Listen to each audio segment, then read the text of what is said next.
Very good morning students.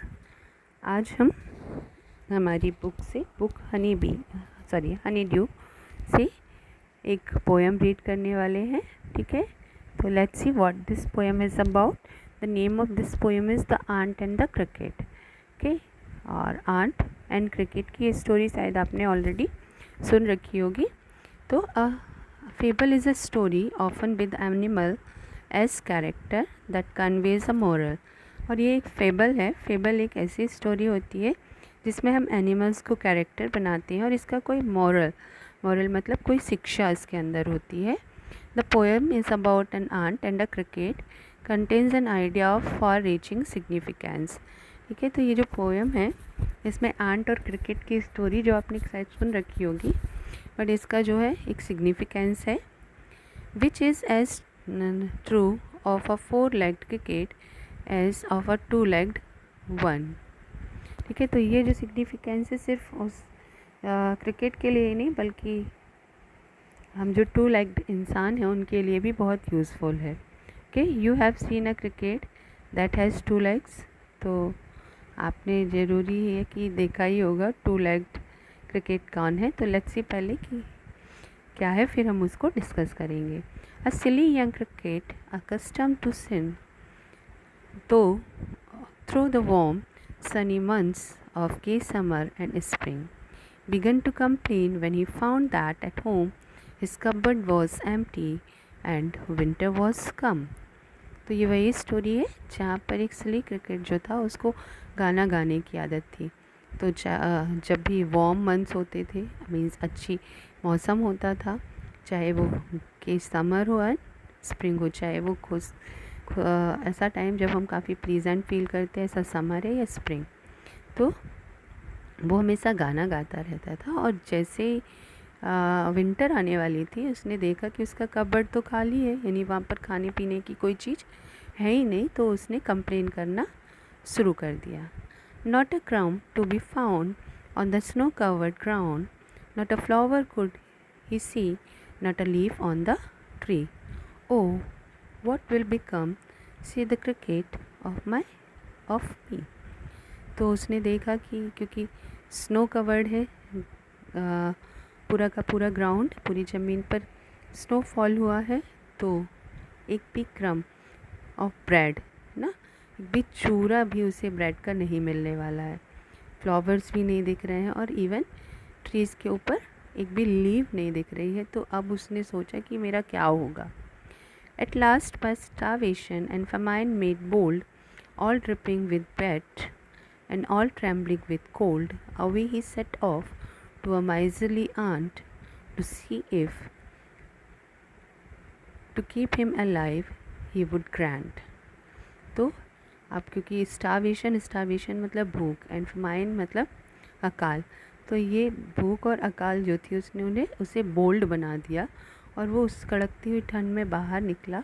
वो काँप रहा था ठंड से और वो एक माइजरली आंट, एक कंजूस आंट के पास पहुंचा कि शायद वो कुछ उसे दे दे। Okay, he would grant him shelter from rain and a mouthful of grain.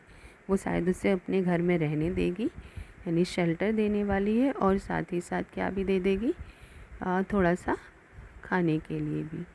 He wished only to borrow, he would repay it tomorrow. उसका मानना था कि वो सिर्फ उधार ही तो ले रहा है और कल उसे वापस कर देगा। If not he must die of starvation and sorrow. अगर वो भूख से और दुख की वजह से मरा नहीं तो ऑब्वियसली वो उसे वापस करेगा। Says the ant to the cricket, I am your servant and friend, but we ant never borrow, we ants never lend. तो आंट ने उसकी बात सुनी और कहा कि मैं तो तुम्हारी सेवक हूँ, तुम्हारी फ्रेंड हूँ, पर हम आंट्स जो हैं ना तो किसी से उधार लेते हैं और ना ही किसी को उधार देते हैं। But tell me dear cricket, did you lay nothing by when the weather was warm, quoth the cricket, not I. तो जो था उसने पूछा कि अच्छा बताओ तो माय डियर क्रिकेट कि जब अच्छा मौसम था तो क्या तुमने कुछ भी इकट्ठा नहीं किया।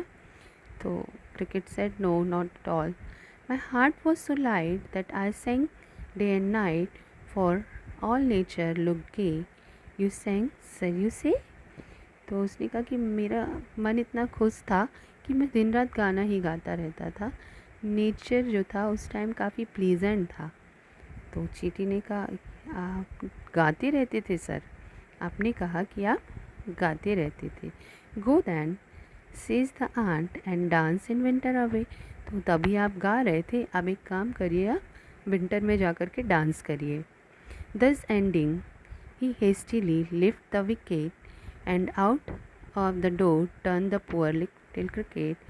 Focus call this a fable, I'll warrant it true. Some crickets have 4 legs and some have 2. तो इतना कहकर उसने जल्दी से ही जो है वहाँ से टर्न लिया, मतलब वो उस क्रिकेट के सामने से डिसअपियर हो गई और वो बेचारा क्रिकेट जो है उसको वहाँ से खाली हाथ वापस आना पड़ा। ठीक है, तो ये एक फोक है मतलब एक लोक कथा है जो कि हमें एक मोरल देती है। इट्स अ फेबल ऑल्सो, लेकिन वो कहते हैं कि मेरी वारंटी है कि एकदम सही स्टोरी है और एकदम सही बात है कि ऐसा ही होता है। And then he added that कि कुछ क्रिकेट जो होते हैं उनके 4 लेग्स होते हैं और कुछ के 2 लेग्स होते हैं। मतलब यहाँ पर वो ऐड कर रहे हैं कि ये स्टोरी सिर्फ एनिमल्स के लिए नहीं है, it's true for the human being. 2 leg cricket actually किसको कह रहे हैं? ह्यूमन बीइंग, क्योंकि कुछ लोग ऐसे होते हैं जबकि सब कुछ अच्छा चल रहा होता है तो वो फ्यूचर की एक भी चिंता नहीं करते हैं। They used to keep them happy always, मतलब वो इन्जॉय करते हैं उनके पास जो कुछ भी होता है।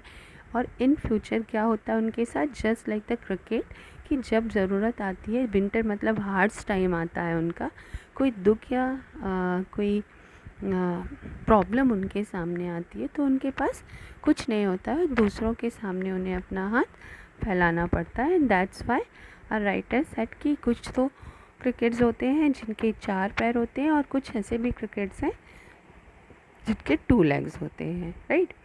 तो यहाँ पर आपको कुछ ग्लॉसरी वर्क दिया हुआ है। Then there are few questions, ठीक है, जो कि आपको पोएम के अकॉर्डिंग करने हैं। And this poem is related two is just accompanied with the first chapter, ठीक है।